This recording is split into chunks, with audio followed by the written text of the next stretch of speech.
આ સાથે ભરૂચથી સમાચાર સામે આવી રહ્યા છે। ભરૂચથી સમાચાર પ્રાપ્ત થયા જેમાં જર્જરિત ટાંકી ઉતારતા ટાંકી ધસી પડી હતી। બીજી તરફ જંબુસરના ડાભા ગામની આ ઘટના સામે આવી છે। ટાંકીનો કાટમાળ દુકાન પર પડ્યો હતો, જેના લાઈવ દ્રશ્યો કેમેરામાં કેદ થયા। ટાંકી દુકાન પર પડતા દુકાન તૂટી પડી હતી। સદનસીબે ઘટનામાં કોઈ જાનહાનિ થવા પામી નથી। તો જર્જરિત ટાંકી ઉતારતા ધસી પડી હતી ટાંકી અને દુકાનના માલ સામાનને નુકસાન પહોંચ્યું છે અને તેના સીધા દ્રશ્યો અમે આપને બતાવી રહ્યા છે। વેપારીને મોટા પાયે નુકસાન પહોંચ્યું। તો જંબુસરના ડાભા ગામની આ ઘટના સામે આવી છે। ભરૂચમાં જર્જરિત ટાંકી ઉતારતા ટાંકી ધસી પડી હતી। લાઈવ દ્રશ્યો કેમેરામાં કેદ થયા છે।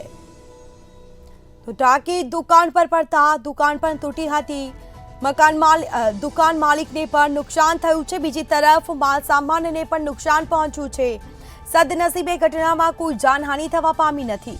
તો આ સીધા દ્રશ્યો અમે આપને બતાવી રહ્યા છે। ઘટના પગલે લોકોના ટોળા પણ એકઠા થયા હતા।